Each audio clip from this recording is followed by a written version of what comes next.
Like in my lifetime, the physical freaks were Shaq, LeBron, and now Zion. They're just physically different than everyone else. If you're not ready to play against this guy right now, you are going to get embarrassed. He's going to be a star. He's going to be on the All-Star team. Is Zion unguardable at that certainly specifically? I think he is. The sky is more than the limit. He's going to space. This is like nothing we've ever seen. The size, the strength, the athletic ability, the shooting, the soft touch around the rim. He is better than advertised.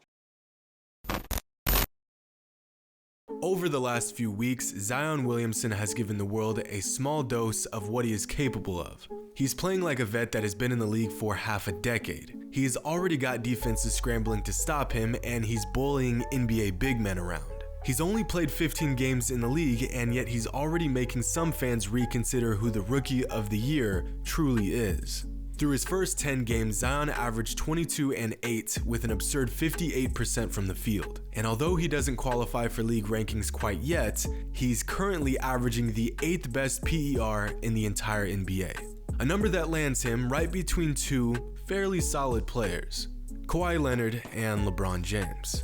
Zion is quickly silencing all of the doubt and showing us why he was the most hyped prospect in the last 15 years.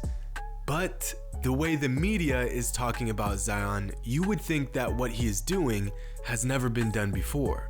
If you didn't have the numbers in front of you, you would be under the impression that Zion is having the best start by any rookie in the history of the league.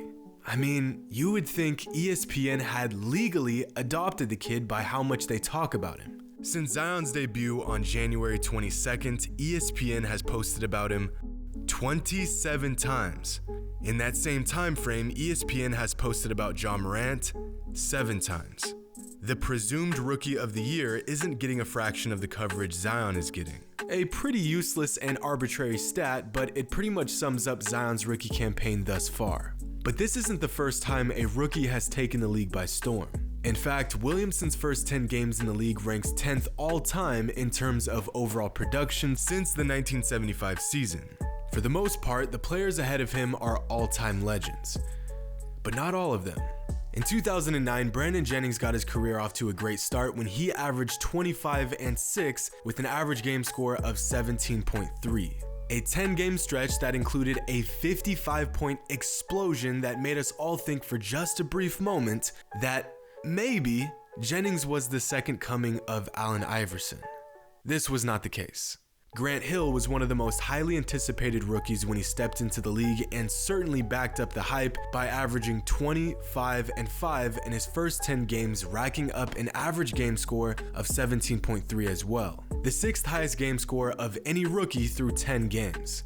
Then you have your all-time greats that made an immediate impact the moment they touched down in the NBA. David Robinson, Magic Johnson, Shaquille O'Neal, Terry Cummings. Well, I guess when you average 24 and 10 on 51% shooting through your first 10 games, you fall within the same category as some of the best players to ever lace up. Then again, when your rookie season is the best season of your 18-year career, you quickly fall right back out of that conversation. To put these incredible runs into perspective, here are the numbers from Rookie of the Year frontrunner Ja Morant through his first 10 games this season. And if that isn't revealing enough, here are the numbers from 2017 Rookie of the Year Malcolm Brogdon through his first 10 games. And this leaves us with the number 1 spot, which I'm sure you can all take a wild guess at who it is. Averaging 27, 6, and 4 with nearly 3 steals and 2 blocks a game on 51% shooting, it is absolutely not a stretch to say that Michael Jordan was arguably the best player on the planet the day he stepped into the league. These are Kawhi Leonard's numbers from last season with the Raptors, the best season so far in his prolific career. And these are Michael Jordan's numbers from his first 10 games in the league. Yeah. So when people regard Zion as a rookie who is doing things that no other rookie has done before, that isn't quite true. We have already seen rookies impact the game like Zion. Don't get me wrong, I've always maintained the idea that Williamson is a generational player. In each and every game, he is proving exactly why. but he still has a long road ahead of him before we can compare him to all-time greats. Oh, never mind, too late. In his highly anticipated first NBA game, Zion put on a fourth quarter clinic that made me seriously question whether I was watching Williamson or Stephen Curry. After getting off to a slow start shooting just one shot in 3 minutes of play, by the end of the third, Zion doubters were foaming at the mouth, getting their Twitter fingers ready to remind everyone that Zion was all hype and no substance. Zion's first 3 quarters in the NBA were a hater's dream come true.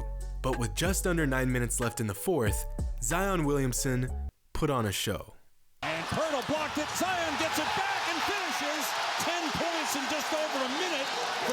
Here's a lob to Zion and he finishes over DeRozan. Zone, here is Zion stepping back, pulling the trigger and hitting a three. In for him right here. Here's Zion for 3, hit it again. Gets it back, here he is again. Got it again!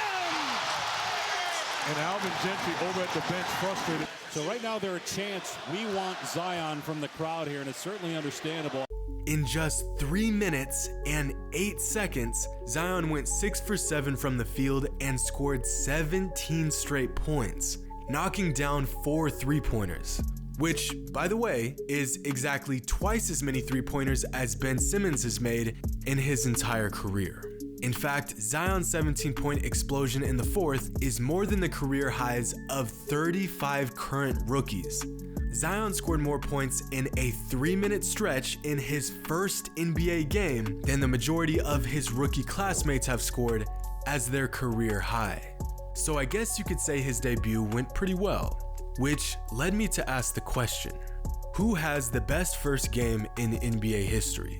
Now, Zion's was impressive, but not even his fourth quarter heroics rank him in the all-time category. In 1960, Mr. Triple-Double himself put up a triple-double in his first NBA game. In Oscar Robertson's NBA debut, he scored 21 points, grabbed 10 boards, and dished out 10 assists. Then, of course, there's Wilt Chamberlain, who in his very first NBA game scored 43 points and grabbed 28 rebounds, which, as crazy as that sounds, doesn't even surprise me. But in terms of the modern NBA, some surprising faces had some of the best debut games, like Brandon Jennings, who in his first NBA game had a near triple-double with 17, 9, and 9. Or what about Gordon Giricek, a 25-year-old rookie back in 2002, who I'm sure the majority of you have never even heard of. In Giricek's first NBA game, he scored 29 points on 77% shooting, enticing fans with the idea that he might be the next Croatian sensation. They were wrong. David Robinson put up 23 and 17 in his first game in the league and blocked Magic Johnson, enticing fans with the idea that he would be the next great big man. They were right. But out of over 5,000 debut games in league history, just one stands out as the best and the most surprising. On October 30th, 2013, in his first NBA game, 11th overall pick Michael Carter Williams had a game that he would never reproduce, replicate, or even come close to since. In a win against the reigning champs, the Miami Heat, Michael Carter Williams was 1 steal and 3 rebounds shy of a quadruple double. With 22 points, 12 assists, 9 steals, and 7 rebounds, Michael Carter Williams had hands down the best debut game of any rookie in the modern NBA. A game that would earn him a game score of 34.7. To put this performance into perspective, Zion Williamson's NBA debut game had a game score of 16.3. So, is Zion really setting a standard for how well a rookie can start his career? Not really. He's quickly proving his value on the NBA level, but production and value of this caliber from a rookie early on in the season has occurred many times before. In fact, it's not always an indicator of future success. Is Zion truly doing things that we have never seen before from a rookie? No. But he's undoubtedly got us all tuned in and ready to witness what could be the next great player in the league. Now, before we wrap up today's video, I want to give a shout out to ke.visions. Make sure y'all check out his content on YouTube and Instagram. He's got some exclusive content on some up-and-coming players, and he's been a big help to my channel behind the scenes. Link to his YouTube and Instagram in the description. Hope you all enjoyed. Leave a comment, and as always, until next time.